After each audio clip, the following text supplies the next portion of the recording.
الحمد لله وحده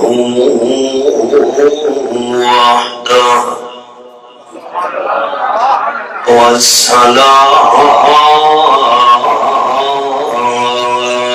والسلام على من لا نبي بعده وعلى آله وأصحابه الذين أوفوا وعده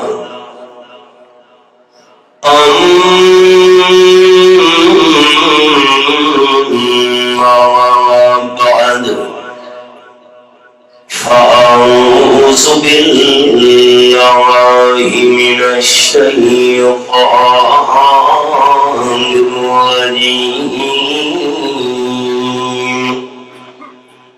بسم الله الرحمن الرحيم وإن يكاد الذين كفروا ليزلقونك بأبصارهم لما سمعوا الذكر ويقولون إنه لمجنون سبحان ربك رب العزة عما يصفون وسلام على المرسلين والحمد لله رب العالمين إن الله وملائكته يصلون على النبي يا أيها الذين آمنوا صلوا عليه وسلموا تسليما. اللهم صل على محمد وعلى آل محمد كما صليت على إبراهيم وعلى آل إبراهيم إنك حميد مجيد.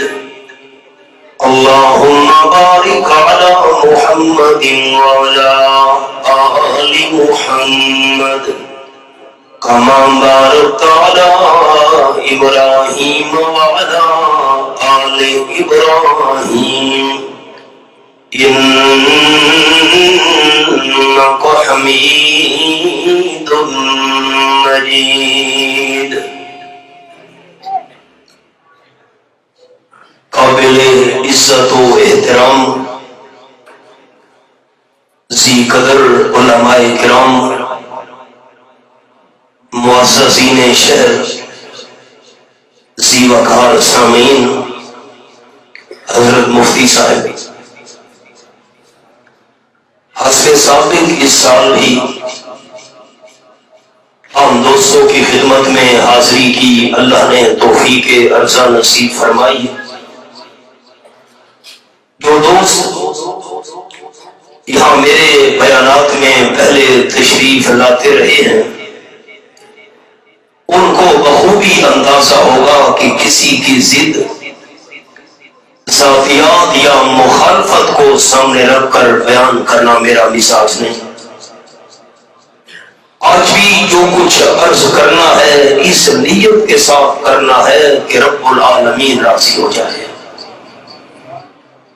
آپ دوستوں سے میرا ایک دینی اور ایمانی رشتہ ہے.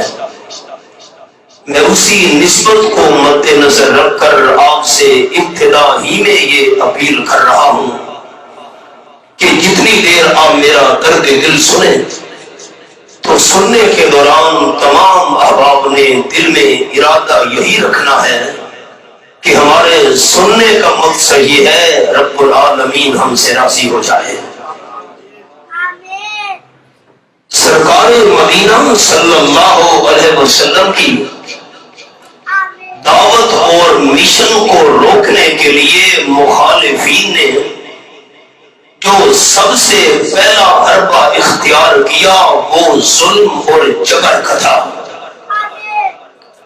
لیکن یہ جب حربہ ان کا کامیاب نہ ہو سکا، جس قدر ان کا ظلم و ستم بڑھتا گیا، رحمت کائنات صلی اللہ علیہ وسلم کی دعوت اتنی زیادہ پھیلتی گئی۔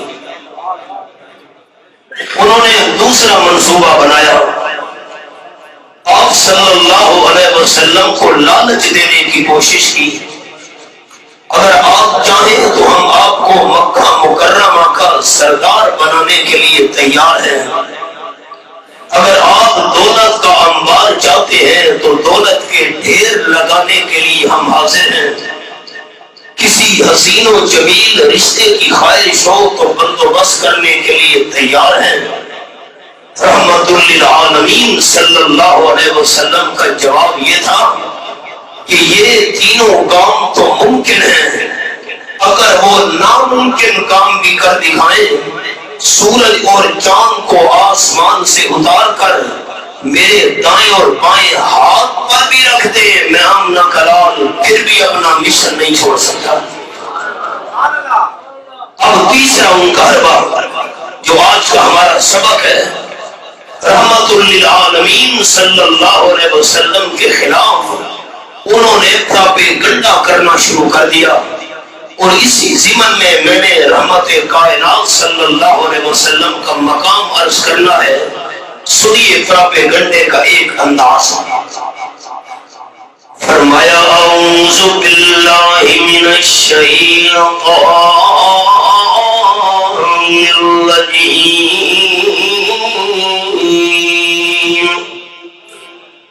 بسم اللہ الرحمن الرحیم،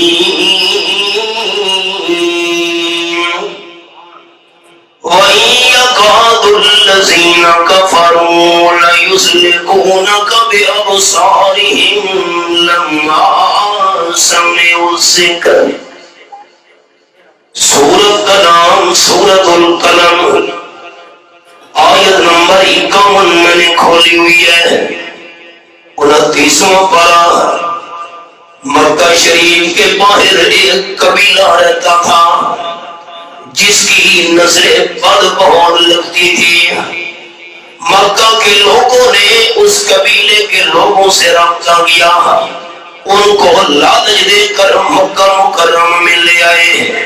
کچھ دنوں کے لیے ان لوگوں کو بھوکا رکھا گیا، اور یہ بات سمجھنے کی ہے، جس بندے کی نظر لگتی ہو اور اگر وہ بھوکا ہو تو اس کی نظر اور زیادہ اثر کرتی ہے۔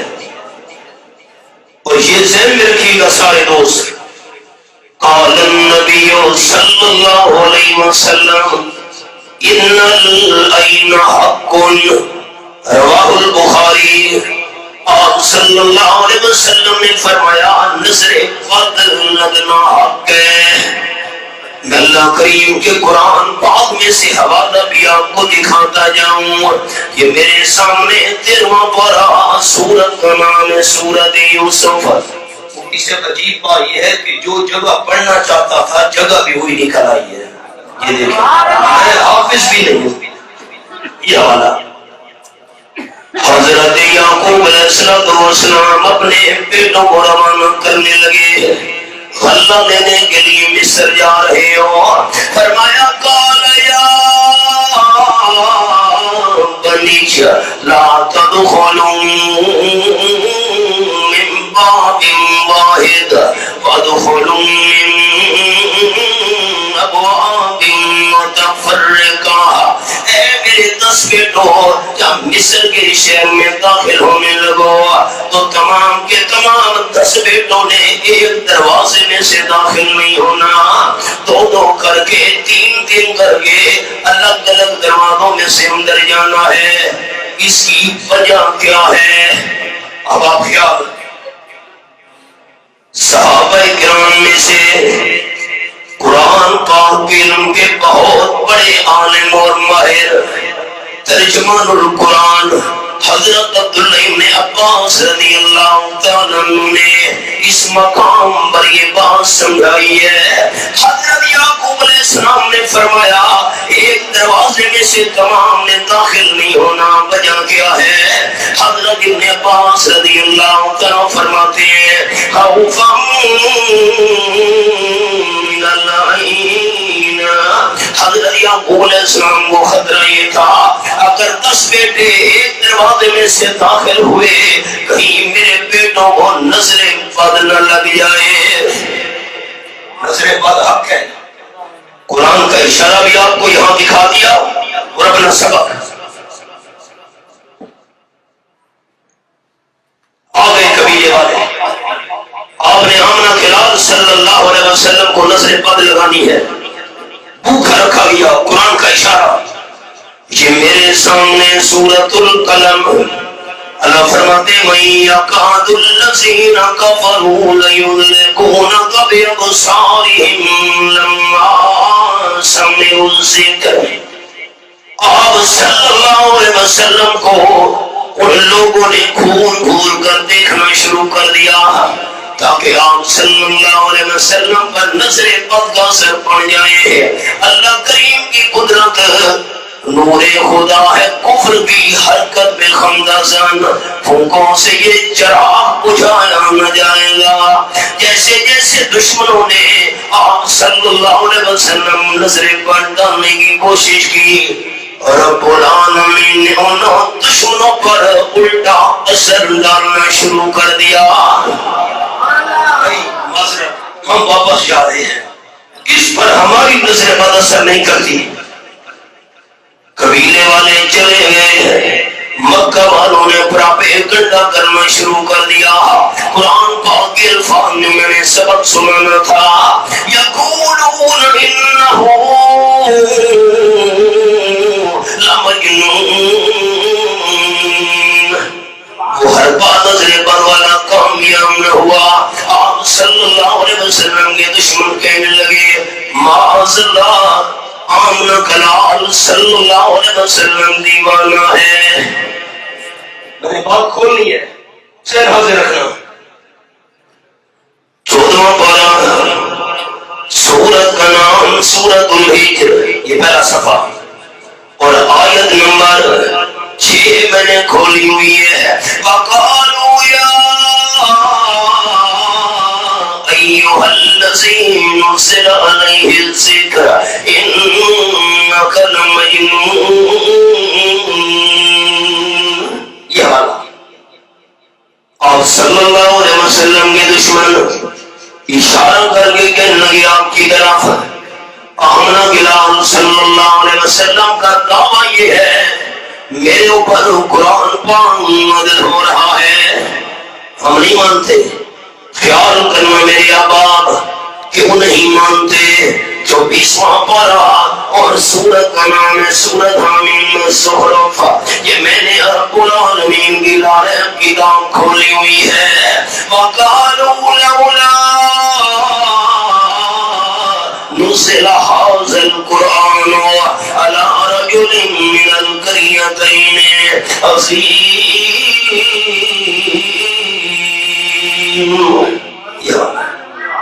ایت نمبر 31 پہلے بھی حاضری میں آپ دوستوں کو عرض کر چکا، جیسے قرآن پاک کی تلاوت کرنا ثواب ہے، جیسے قرآن پاک کی تلاوت سننا ثواب ہے، کلام اللہ کی زیارت کرنا معاذ اللہ۔ آپ صلی اللہ علیہ وسلم ہمیں دیوانے معلوم ہو رہے ہیں۔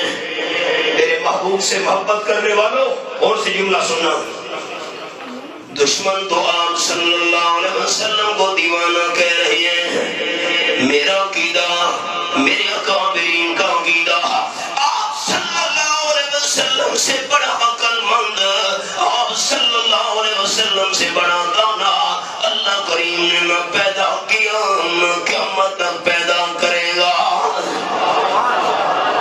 اور جملہ، دشمن دیوانہ کہہ رہے ہیں، حالانکہ آپ صلی اللہ علیہ وسلم کی غلامی میں آنے سے دیوانے بھی اللہ کلمد بنا دیا کرتا تھا۔ آپ کو دو آپ سے وسلم کی حدیث سے سناتا ہوں، ایمان تازہ ہو جائے۔ یا قرآن یا آمنہ کے لال کا سچا فرمان۔ سارے دوست تیاری کریں، میں آپ کو بدر کے میدان میں لے کر جانا چاہتا ہوں۔ انشاءاللہ اونچا کہنا ہے آپ تیار ہیں؟ نہیں، لطف نہیں ہے، آپ تھک گئے، آپ تیار ہیں؟ جسم یہاں پر اور ذہن کی توجہ بدر کے میدان کی طرف، اور مجھے اللہ کی رحمت سے امید ہے آپ نے ذہنوں کی توجہ بدر کے میدان کی طرف کر لی، اللہ یہ جسم بھی وہاں پہنچنے کی توفیق دے سکتا ہے۔ بدر کا میدان ہے، صحابہ کرام کی تعداد 313 ہے، دشمنوں کی تعداد 1000 ہے۔ دشمنوں نے پکی زمین پہ قبضہ کر لیا، صحابہ کرام کے حصے میں ریتلی زمین آئی ہے، چلتے ہیں پاؤں زمین میں دھنس رہے ہیں۔ دشمنوں کے پاس اسلحہ بھی وافر ہے، صحابہ کرام نے ڈنڈے اٹھائے ہوئے ہیں۔ دشمنوں کے پاس کھانے پینے کا سامان بھی زیادہ ہے، صحابہ کرام کے پاس روکھی سوکھی دال ساگ ہے۔ ہمارا محاورہ، آپ صلی اللہ علیہ وسلم کے صحابہ کرام نے دیکھا دشمنوں کا ایک بندہ چل پھر رہا ہے، صحابہ کرام نے اسے پکڑ لیا۔ کیا بات ہے، تعداد بتاؤ اپنی۔ صحابہ کرام نے فرمایا تمہاری تعداد کتنی ہے؟ صحابہ کرام کو دشمنوں کی تعداد کا علم نہیں تھا، انہیں کہا نہیں بتاتا۔ کیوں؟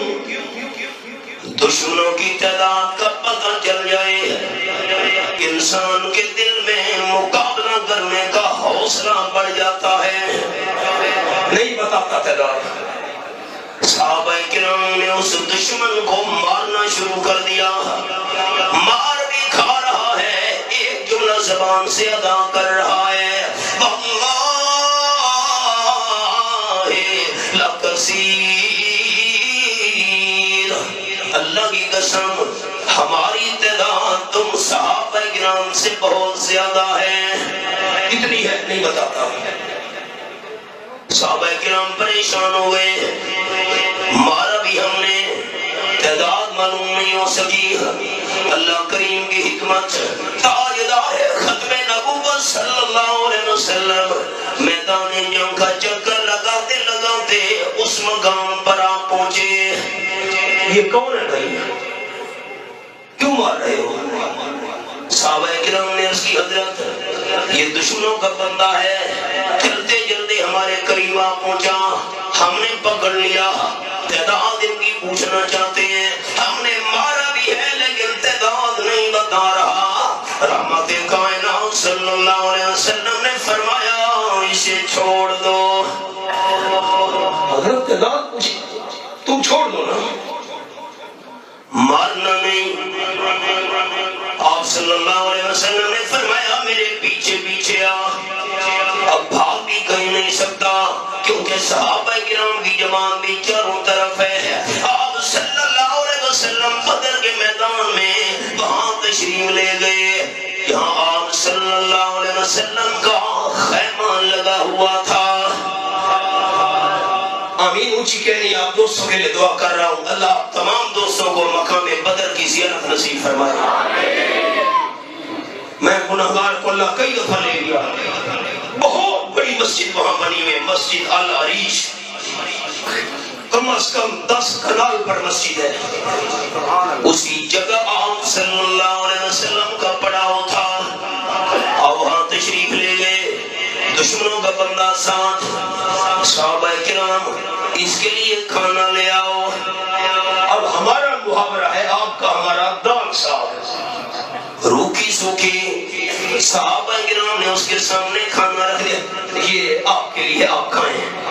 اس نے کھانا شروع کر دیا، تاجدار مدینہ صلی اللہ علیہ وسلم نے فرمایا تجھے اپنے لشکر میں اعلیٰ قسم کی خوراک ملتی ہوگی، بھئی ہمارے پاس تو دال صاحب ہے، یہی روٹی سوکھی۔ ہاں جی ہمیں اپنے لشکر میں اعلیٰ قسم کا کھانا ملتا ہے۔ اچھا کیا کھایا؟ عبد نے فرمایا اس نے کہا ہم روزانہ اونٹ ذبح کر کے اونٹوں کا گوشت کھایا کرتے ہیں۔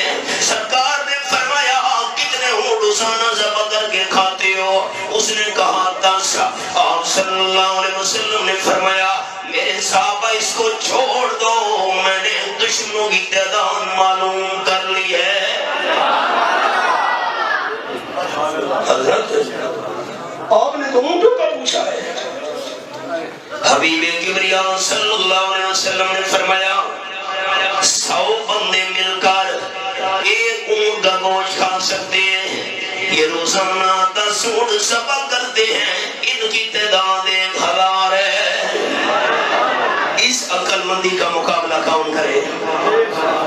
دوسری مثال یہ بھی آپ صلی اللہ علیہ وسلم کی سیرت میں سے حبیب کبریا صلی اللہ علیہ وسلم، سورت کا نام سورت الاعراف، یہ میرے سامنے نمبر 37 کھلی ہوئی ہے، یہ حوالہ آپ نوٹ کریں، منظروں میں چیک کریں۔ حتی اذا جاءتهم رسلنا يتوفونهم، انسان پہ موت کا وقت پہنچا، فرشتے روح قبض کر رہے ہیں۔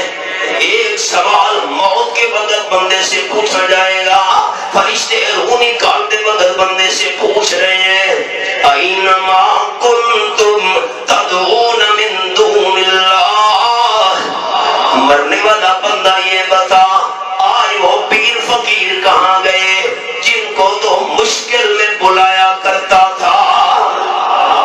یہ قرآن ہے، خدا کے لیے مجھ پر ناراض نہ ہونا، حوالہ نوٹ کرے، مانا گھروں میں چیک کرے،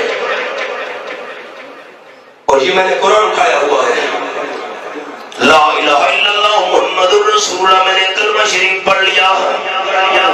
آپ اللہ کے سچے ولی کی جوتی میں آئے، میں سر کا تاج بناؤں گا، قرآن اٹھایا ہوا ہے۔ آپ اللہ کے سچے ولی کے قدموں کی خاک لے آئے، میں آنکھوں کا سرما بناؤں گا۔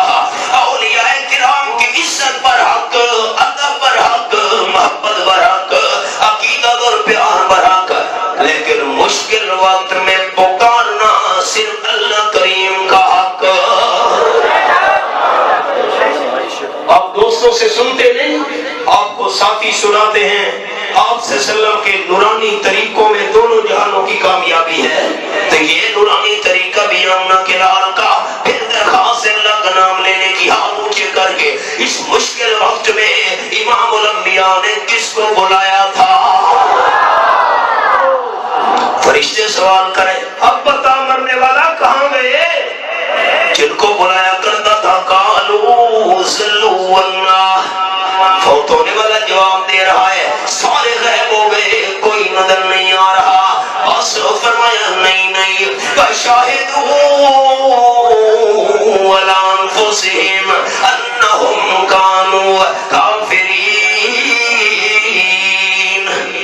مرنے والا بندہ اپنے خلاف خود گواہی دے رہا ہے، میں مشکل میں، پریشانی میں اللہ کے بغیر دوسروں کی غیبانہ پکار کیا کرتا تھا۔ کافرین، میں نے ساری زندگی کفر پر گزار دی ہے۔ یہ حوالہ ہے۔ جبریل امین آیا، 16واں پارہ، سورت کا نام سورت مریم، یہ میں نے سورت مریم کھولی ہوئی ہے، آیت نمبر 64، فرمایا وَمَا نَتَنَزَّلُ إِلَّا بِأَمْرِ رَبِّكَ، یہ حوالہ ہے۔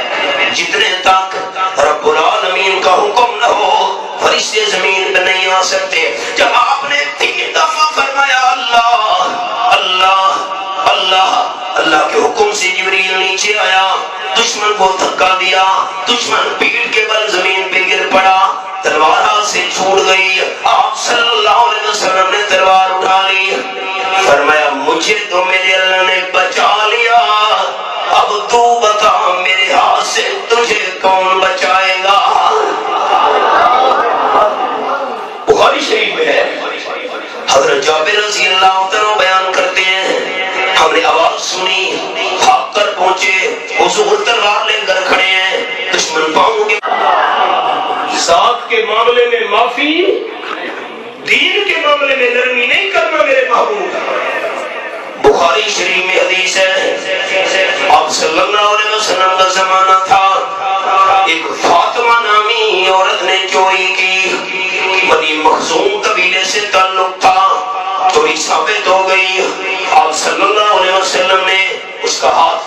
حکم جاری کیا، سارے قبیلے کے بندے اکٹھے ہوئے، اس عورت کا ہاتھ کٹ گیا، ساری قوم کا ناک کٹ جائے گا، آپ صلی اللہ علیہ وسلم سے بات کون کرے؟ حضرت اسامہ رضی اللہ تعالیٰ عنہ کو سفارشی بنا کر آپ کی خدمت میں بھیجا گیا۔ حضرت اسامہ پہنچے، سفارشی حضرت سزا تھوڑی سی چینج کر دیجئے، بخاری شریف میں لفظ ہیں تلقن وجہ رسول اللہ صلی اللہ علیہ وسلم، آپ صلی اللہ علیہ وسلم کا چہرہ انور غصے سے سرخ ہو گیا۔ آپ نے فرمایا اسامہ رضی اللہ تعالیٰ اتشفع فی حد من حدود اللہ، تو کون ہے اللہ کے قانون میں سفارش کرنے والا؟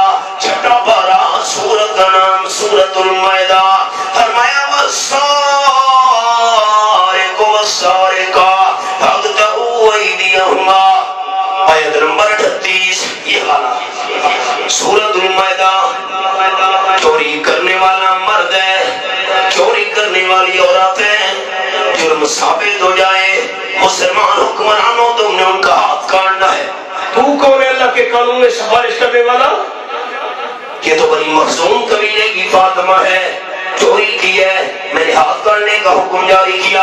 آپ صلی اللہ علیہ وسلم نے فرمایا اگر میری حقیقی بیٹی حضرت فاطمہ رضی اللہ عنہا بھی چوری کرتی، میں چوری کے جرم میں اپنی حقیقی بیٹی فاطمہ کا بھی ہاتھ کاٹ دیتا۔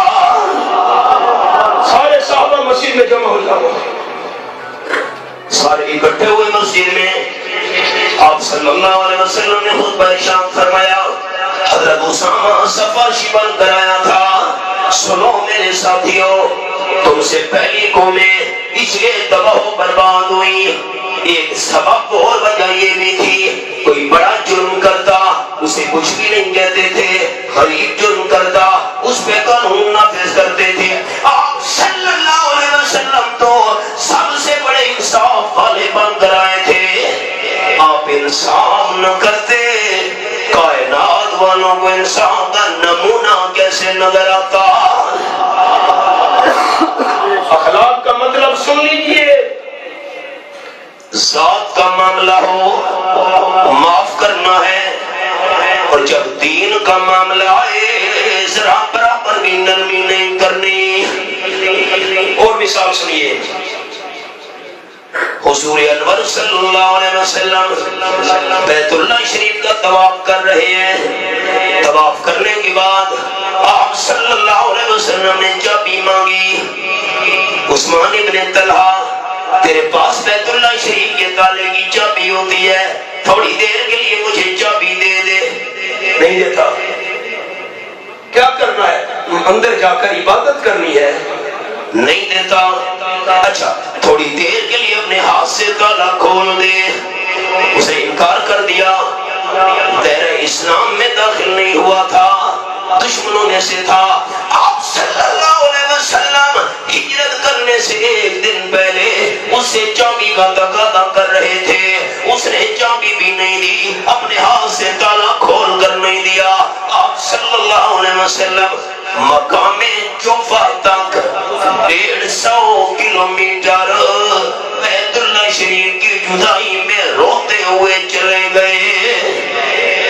بندہ مدینہ طیبہ جب جائے، راستے میں بورڈ لگا ہوا ہے مقام جوفا، 150 کلومیٹر۔ رب العالمین نے مقام جوفا پر یہ مقام نازل کر دیا، 20واں پارہ سورۃ القصص، فرمایا ان الذی فرض علیک القرآن لرادک الی معاد، آیت نمبر 85۔ یہ حوالہ سامنے 20واں پارہ، میرے حبیب صلی اللہ 8 سال گزرے، حضور صلی اللہ علیہ وسلم مکہ مکرمہ کو دہتے ہوئے گاروں پہ لٹانے والے، آج آپ صلی اللہ علیہ وسلم کے سامنے شرمندگی کی وجہ سے سر جھکائے کھڑے ہیں۔ بے نیاز ہے، بے نیاز، کبھی تخت کبھی تختہ، تو شاہوں کو گدا کر دے، گدا کو بادشاہ کر دے، اشارہ تیرا کافی ہے گھٹانے اور بڑھانے میں۔ تمہارے ساتھ کیا سلوک کروں؟ کاش ابر بھی جانتے ہوتے عوام دوست 2000 بندے بول اٹھے انت الکریم ابن الکریم، آپ تو معاف کرنے والوں کے خاندان میں سے ہیں، ہمیں آپ سے معافی کی توقع ہے۔ آپ صلی اللہ علیہ وسلم کا جواب یہ تھا مکہ والوں، تم نے 13 سال مجھ پر میرے صحابہ کرام پر ظلم و ستم کے پہاڑ توڑے، آج میں تمہیں جواب وہ دوں گا جو ظلم کرنے والے بھائیوں کو حضرت یوسف علیہ السلام نے جواب دیا تھا۔ فرمایا اللہ تسریبا علیکم اليوم، آیت نمبر 92 سورۃ یوسف 13واں پارہ میرے سامنے۔ اس حبوبن کو مطلع کا میں آمنہ کے لال نے جتنی بھی میری ذات کے ساتھ زیادتیاں کی تھی اللہ کی رضا کے لیے معاف کر رہا ہوں۔ خیال جاگنا میرے احباب، 2000 بندوں کی زبان سے نکلا، ہر بندہ کہہ رہا تھا، میرے ساتھ پڑھتے آئیے جو اللہ کرے خاتمہ اسی کلمے پر ہو جائے، اشہد ان لا الہ الا اللہ، جذبے کے ساتھ اشہد ان لا الہ الا اللہ واشہد ان محمدًا عبدہ ورسولہ۔ 2000 بندے کلمہ پڑھ کر اسلام قبول کر کے آپ کے دامن رحمت سے وابستہ ہو گئے۔ حضور اکرم صلی اللہ علیہ وسلم نے آس پاس نظر دوڑائی،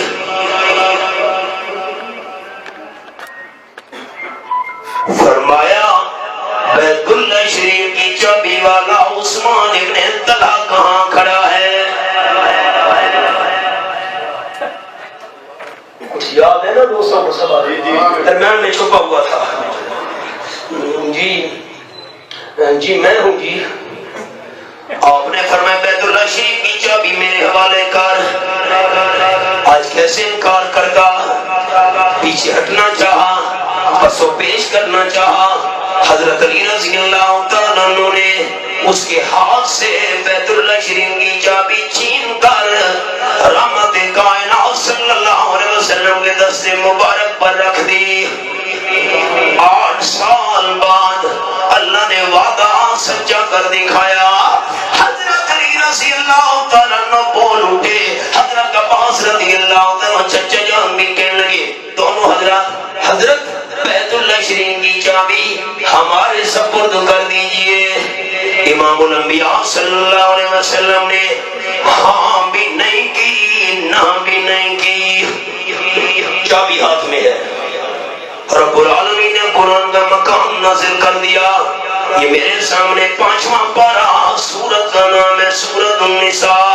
فرمایا ان اللہ یامرکم ان تؤدوا الامانات الی اہلہا، آیت نمبر 58۔ امانت اس کے سپرد کرنی ہے جو اس کا اہل ہو۔ آپ صلی اللہ علیہ وسلم نے فرمایا عثمان بن طلحہ میرے قریب آیا۔ یاد ہے نا 8 سال پہلے تھوڑی دیر کے لیے چابی تو نے مجھے نہیں دی تھی، بیت اللہ شریف کا تالا کھول کر اندر مجھے داخل نہیں ہونے دیا تھا۔ آپ صلی اللہ علیہ وسلم نے فرمایا تو نے تھوڑی دیر کے لیے چابی مجھے نہیں دی تھی، تالا بھی نہیں کھولا تھا، اور میں رحمت للعالمین صلی اللہ علیہ وسلم قیامت تک بیت اللہ شریف کی چابی تیرے حوالے کر رہا ہوں۔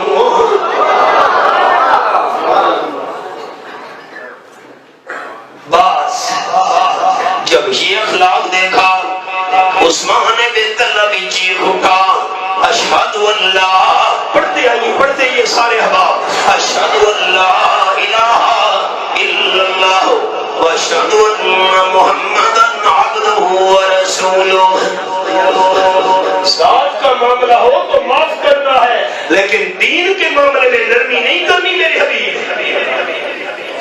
ہم اس محبوب کو ماننے والے ہیں۔ دوستوں کو سناتا رہتا ہوں محبت کے یوں جس نے دریا بہائے، دل ان کا بھی جیتا جو سر لینے آئے، یہ بندہ نوازی کے جوہر دکھائے کہ خود کھائے جا اور جواہر لٹائے، خوشی اپنی غیروں کے غم میں بھلا دی، دیا درد جس نے اسے بھی دعا دی۔ ذات کے معاملے میں معافی، دین کے معاملے میں نرمی نہیں کرنی۔